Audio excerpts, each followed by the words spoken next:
Hello welcome back to our channel Dhanarenuka vlogs.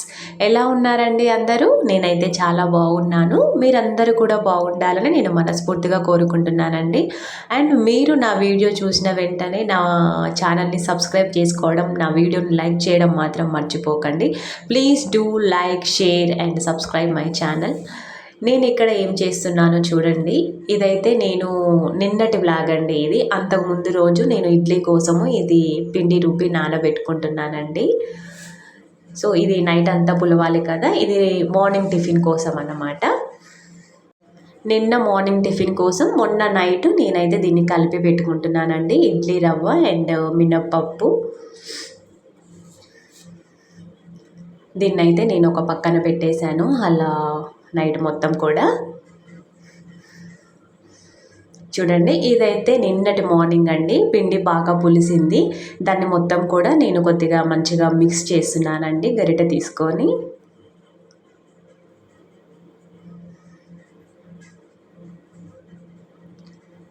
Carrots అండి. నేనైతే ఇడ్లీలో ఈరోజు కొద్దిగా క్యారెట్ తురిమి వేద్దాం అనుకుంటున్నాను. ఇదైతే ఇడ్లీలోకి పల్లి చట్నీ కోసం నేను ఇక్కడ పల్లీలు అండ్ పచ్చిమిర్చి వేయించుకుందామని చెప్పి కడాయిలో పెట్టుకున్నానండి. దానిలో కొద్దిగా ఆయిల్ వేసుకుంటున్నాను. మామూలుగా అందరూ ఉత్తి పల్లీలు వేయించుకొని చట్నీ చేస్తారు, కొంతమంది అయితే ఇలా ఆయిల్లో వేయించుకుంటారు. ఇదైతే నేను మా అత్తయ్య దగ్గర నుంచి నేర్చుకున్న అలవాటు అండి. ఇలా ఆయిల్లో వేయిస్తుంది తను పల్లీలు. సో నేను కూడా ఇంకా అలాగే చేస్తున్నాను ఇక్కడికి వచ్చిన దగ్గర నుంచి. అందులోనే పచ్చిమిర్చి కూడా వేయించుకుంటానండి, రెండు కలిపి వేయించుకుంటాను. అలా చేస్తే దీన్ని మళ్ళీ పోపు వేయాల్సిన అవసరం కూడా పెద్దగా ఏమి ఉండదండి. ఒక్కోసారి పోపు వేస్తాను, లేకపోతే ఇలాగే తినేస్తాము. చూడండి, పచ్చిమిర్చి కూడా మంచిగా వేగిపోయాయి కదా. ఇప్పుడైతే నేను దాంట్లో కొద్దిగా ఒక 4-5 ఎల్లిపాయ రెబ్బలు, కొద్దిగా జీలకర్ర అందులోనే వేసుకుంటున్నానండి. ఇప్పుడు వీటన్నిటిని కలిపి మిక్సీ పట్టుకుంటాను. చూడండి, నేనైతే పల్లీలు మిక్సీ పట్టుకున్నానండి. పల్లీ చట్నీ అయితే అయిపోయింది. ఇంకా దీన్నైతే నేను పోపు ఏమీ వేయట్లేదండి. నేనైతే ఇక్కడ ఇడ్లీ కొద్దిగా వెరైటీగా చేస్తున్నాము. చూడండి, ఏంటంటే ఇది ఇడ్లీ పాత్ర లేకున్నా కూడా ఇలా చేసుకోవచ్చు. సో ఇలా చేస్తే ఏంటంటే ఇలా క్లాత్ మీద వేసుకున్న ఇడ్లీ చాలా మృదువుగా వస్తాయండి. ఇలా ఒక పెద్ద గిన్నె తీసుకొని దానికి ఒక కాటన్ క్లాత్ లాంటిది తీసుకొని దానికి గట్టిగా చుట్టి దాని మీద కొద్దిగా ఇలా ఒకదానికొకటి అతుక్కోకుండా పిండి వేసినట్టయితే చాలా బాగా ఉడుకుతుందండి. ఇడ్లీ అయితే చాలా మృదువుగా వస్తాయి. ఆ ఇడ్లీ పిండిలో అయితే ఇప్పుడు క్యారెట్ తురుముని అయితే మిక్స్ చేసుకుంటున్నామండి. ఇక్కడైతే ఇడ్లీ మా అత్తయ్య వేస్తుంది. సో నాకు వేసుకుంటూ వీడియో తీయడానికి కుదరదని చెప్పి మా అత్తయ్యకు వేయమని ఇచ్చాను. తను వేస్తుంటే నేను వీడియో షూట్ చేసుకుంటున్నానండి. చూడండి, ఇలా ఇడ్లీని క్లాత్ మీద ఒకదానికొకటి అతుక్కోకుండా కొద్దిగా అలా గ్యాప్ ఇచ్చి వేసినట్లయితే తొందరగా ఉడికిపోతాయండి. ఇదైతే జస్ట్ ఒక 10 నిమిషాల్లో ఉడికిపోతుంది. ఎక్కువసేపు ఉంచాల్సిన అవసరం కూడా ఏమి ఉండదండి. కాకపోతే దీంట్లో కొద్దిగా వాటర్ పోసుకోవాలండి. గిన్నెలో వాటర్ పోసుకున్న తర్వాత క్లాత్ చుట్టాలి. అలా కొద్దిగా ఆ గిన్నెని స్టవ్ మీద పెట్టుకొని ఆ నీళ్లు వేడయ్యి ఆవిరి బయటకు వెళ్తుంటుంది కదా, ఆ టైంలో ఇడ్లీ పిండి దాని మీద వేసుకోవాలి. అలా వేసుకున్న తర్వాత మేమైతే కొద్దిగా క్యారెట్ తురుమునైతే పైన పెడుతున్నామండి. బాగుంది కదా చూడడానికి, చాలా డెకరేటెడ్గా.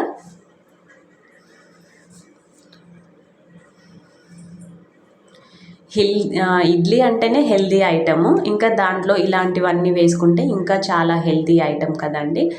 తిన్నా కూడా చాలా మంచిది హెల్త్కి. అందుకని ఇలా చేస్తుంటాను అప్పుడప్పుడు. చూడండి, ఇడ్లీ అయితే ఉడికిపోయాయి, మంచిగా పొగలు వస్తున్నాయి. ఇడ్లీ అయితే ఉడికిపోయిందండి. ఇక మేమైతే ఆ ఇడ్లీని తీసేసుకుంటున్నాము. వీలైతే మీరు కూడా ఒకసారి ఇలా ట్రై చేసి చూడండి, బాగుంటాయి. అసలైతే చాలా బాగుంటాయి. ఇడ్లీ పాత్రలో చేసిన ఇడ్లీ కన్నా కూడా ఇలా చేసిన ఇడ్లీలు చాలా బాగుంటాయండి, చాలా మెత్తగా వస్తాయి. ఒకసారి ట్రై చేసి చూడండి, మీకే తెలుస్తుంది డిఫరెన్స్ ఏంటో. ఒకసారి ఇలా అలవాటు పడితే మాత్రం ఇంకోసారి ఇడ్లీ పాత్ర ఉన్నా కూడా ఇడ్లీ పాత్ర అయితే పెట్టారండి ఎవరు. ఇలా చేసుకోవడానికి ఇంట్రెస్ట్ చూపిస్తారు నాకు తెలిసి అయితే. అంత బాగుంటాయి.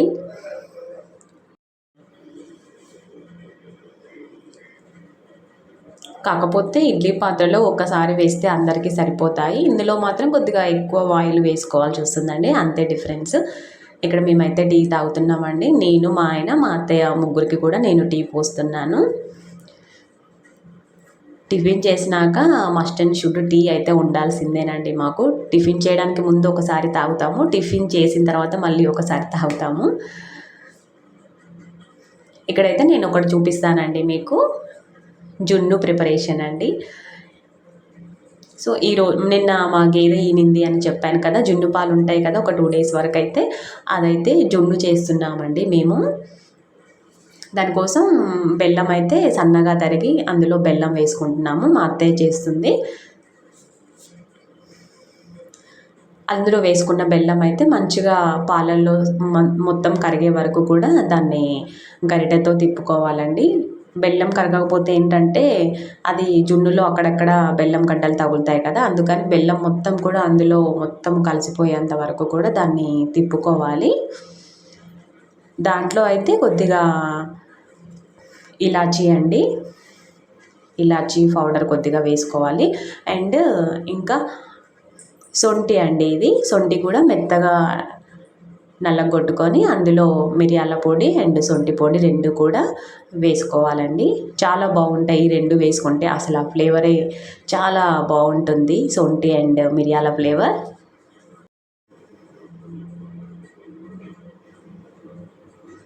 మేము ఎప్పుడు చేసినా కూడా జున్ను ఇలాగే చేసుకుంటామండి. మా అత్తయ్య అయితే చాలా బాగా చేస్తుంది జున్ను.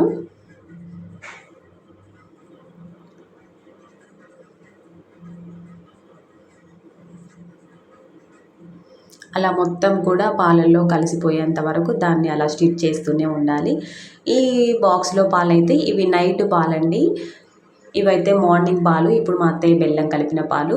ఈ నైట్ పాలు అయితే ఇంకా చిక్కగా ఉన్నాయండి, ఇంకా రోజు రోజుకి పలచగా అవుతాయి కదా. ఫస్ట్ పాలు అయితే చిక్కగా ఉంటాయి కదా, అవైతే ఇందులో యాడ్ చేసుకుంటున్నాము. ఎందుకంటే జున్ను కొద్దిగా గట్టిగా వస్తుంది కదా, అందుకని నైట్ పాలు ఇందులో యాడ్ చేసుకుంటామండి. ఇవైతే మేము ఫ్రిడ్జ్లో స్టోర్ చేసుకున్నాము. చూడండి, పోస్తుంటేనే అర్థమవుతుంది కదా ఎంత చిక్కగా ఉన్నాయి కదా పాలు.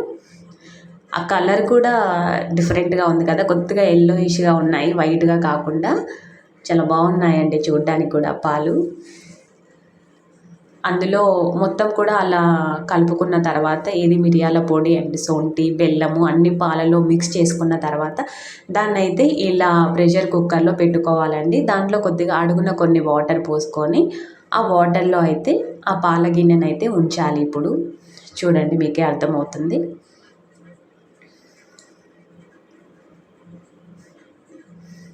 ఆ జున్ను పాలు పోసిన గిన్నెనైతే ఆ ప్రెషర్ కుక్కర్లో అలా ఉంచాలి.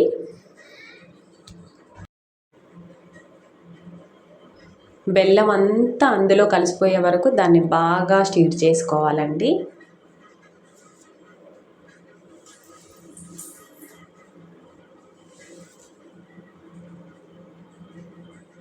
ఓకే, చూడండి, బెల్లం అంతా కూడా కరిగిపోయింది. ఇంకా బెల్లం గడ్డలు అయితే అందులో ఏమీ కనిపించడం లేదు అసలు. ఇప్పుడైతే దానిని క్లోజ్ చేసుకోవచ్చండి. దాంట్లో కొద్దిగా సాల్ట్, మనం ఏ స్వీట్ చేసినా కూడా అందులో కొద్దిగా సాల్ట్ వేయకపోతే అసలు ఆ స్వీటే బాగుండదండి, చప్పగా ఏదో ఒకలాగా ఉంటుంది.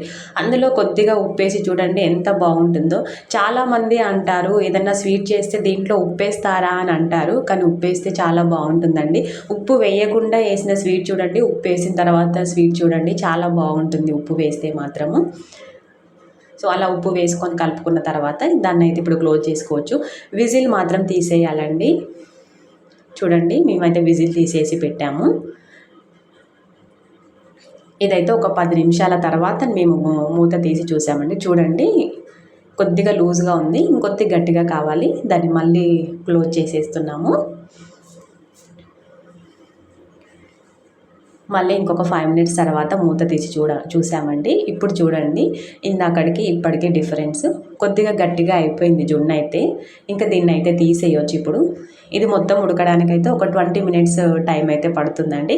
ఫస్ట్ అయితే కొద్దిగా హైలో పెట్టుకొని ఒక 10 minutes తర్వాత దాన్ని కొద్దిగా మీడియం పెట్టుకుంటే సరిపోతుంది. చూడండి ఎంత బాగా వచ్చింది కదా జున్ను. ఇప్పుడు దాన్ని ఇలా కట్ చేసుకొని పీసెస్ లాగా తీసేసుకోవచ్చు. ఆహా!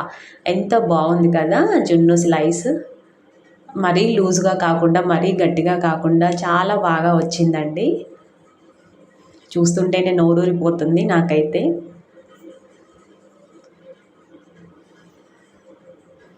మా అత్తయ్య అందరికీ ప్లేట్లలో పెట్టి ఇస్తుందండి. ఇప్పుడు మేమైతే అందరం కలిసి కూర్చొని జున్నునైతే తినుకుంటూ ఎంజాయ్ చేస్తాము. మీకు కూడా కావాలా చెప్పండి?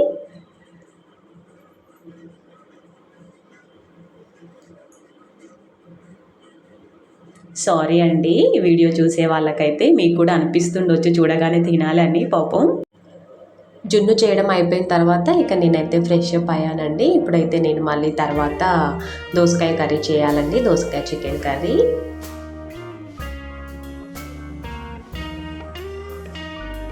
ఫ్రెష్ అప్ అయ్యి అయితే చేసుకున్న జున్ను అయితే తినేసాను.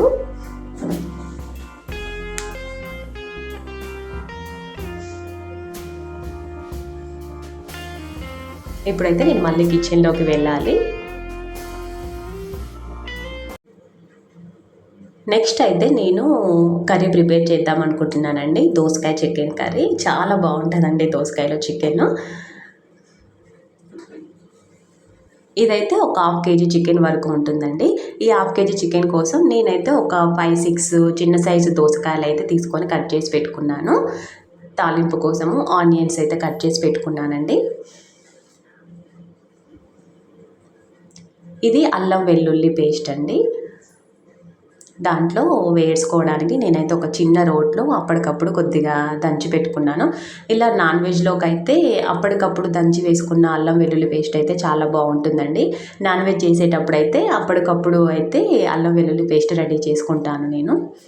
ఇప్పుడైతే నేను కర్రీ కోసం పోపు వేసుకుంటున్నానండి.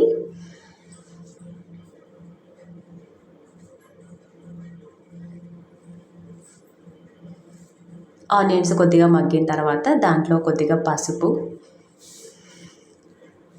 ఆ పసుపు కూడా కొద్దిగా ఆయిల్లో మగ్గిన తర్వాత అల్లం వెల్లుల్లి పేస్ట్ అండి.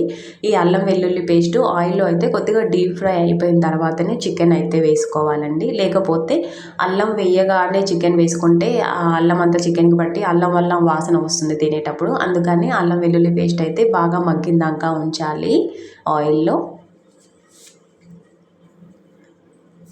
భలే కలర్ఫుల్గా అనిపిస్తుంది కదండి పోపు వేయగానే. అసలు చూడడానికైతే చాలా బాగా అనిపిస్తుంది. ఇందులో పసుపు అల్లం వెల్లుల్లి పేస్ట్ రెండు కూడా మంచిగా డీప్గా మగ్గిపోయాయి. ఇప్పుడైతే చికెన్ యాడ్ చేసుకుంటున్నాము. దోసకాయ ముక్కల కన్నా ఫస్ట్ చికెనే వేసుకోవాలండి. ఎందుకంటే దోసకాయ ముక్కలు వేసుకున్న తర్వాత చికెన్ వేసుకుంటే చికెన్ అయితే సరిగ్గా ఆయిల్లో మగ్గదు కదా, అందుకని చికెన్ పచ్చి పచ్చిగా అనిపిస్తుంది. అందుకని ఫస్ట్ అయితే చికెనే వేసుకోవాలి దోసకాయ ముక్కల కన్నా ముందు.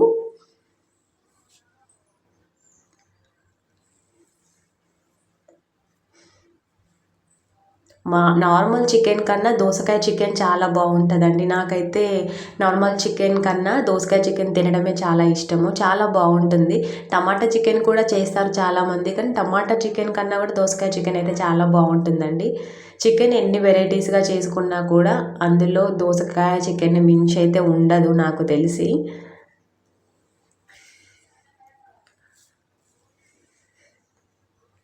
మేము ఎప్పుడు చికెన్ చేసుకున్నా సరేనండి, దాంట్లో కొద్దిగన్నా తీసి పక్కకు పెట్టి దాన్ని ఫ్రిడ్జ్లో పెట్టుకొని నెక్స్ట్ డేకో మళ్ళీ ఒక 2 డేస్ తర్వాతనో దాన్ని అయితే ఇలా దోసకాయలో కొద్ది చికెన్ అయినా వేసుకొని దోసకాయలలో చేసుకుంటామండి.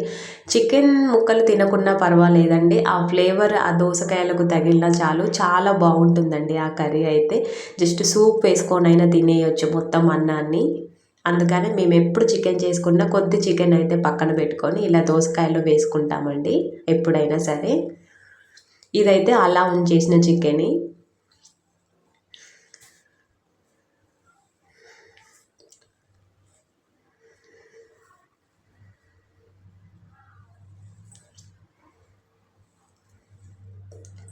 ఇలా చికెన్ మగ్గిన తర్వాత ఒక దోసకాయ ముక్కలు అయితే వేసుకొని రెండింటిని కలిపి కాసేపు అలా ఉడకనివ్వాలండి.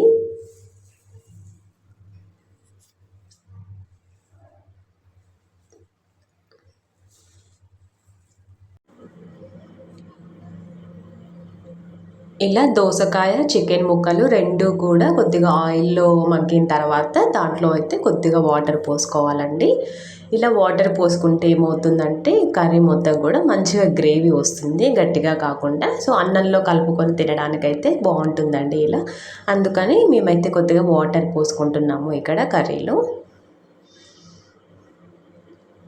ఆ వాటర్ అన్నీ కూడా ఇనికే వరకు అలాగే ఉంచాలండి. సో కొద్దిగా ఎక్కువగా పోసుకున్నా పర్వాలేదు. అది ఉడికే లోపు అయితే నేను దానికోసం ఇక్కడ మసాలా ప్రిపేర్ చేసుకున్నానండి. ధనియాల పొడిలో కొద్దిగా ఒక 4-5 ఎల్లిపాయ రెబ్బలు అయితే వేసుకొని దాన్ని అయితే కొద్దిగా మెత్తగా కచ్చపచ్చగా అయితే దంచుకుంటున్నాను. అదైతే లాస్ట్లో వేసుకుంటానండి ఆ మసాలాని. చూడండి వాటర్ అయితే చాలా వరకు ఇనికిపోయాయి కదా, దగ్గర పడిందండి కర్రీ మాత్రము. ఇప్పుడైతే కారం వేసుకుంటున్నాను.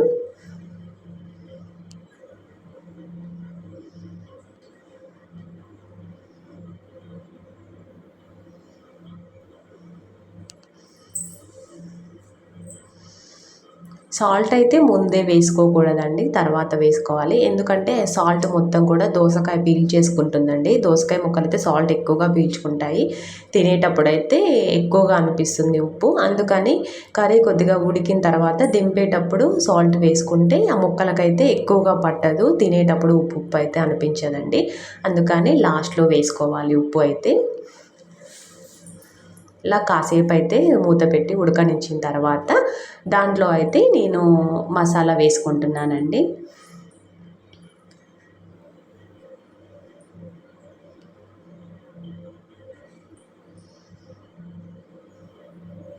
అందులో పోసిన వాటర్ మొత్తం కూడా ఇనికిపోయాయి కదా, మంచి గ్రేవీ వచ్చిందండి కర్రీ అయితే.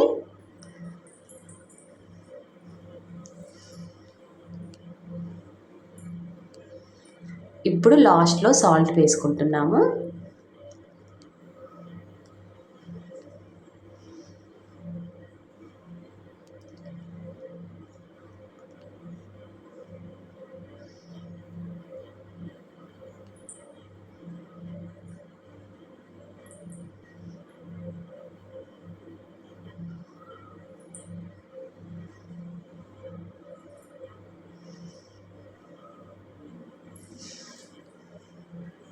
కర్రీ అయితే అయిపోయిందండి.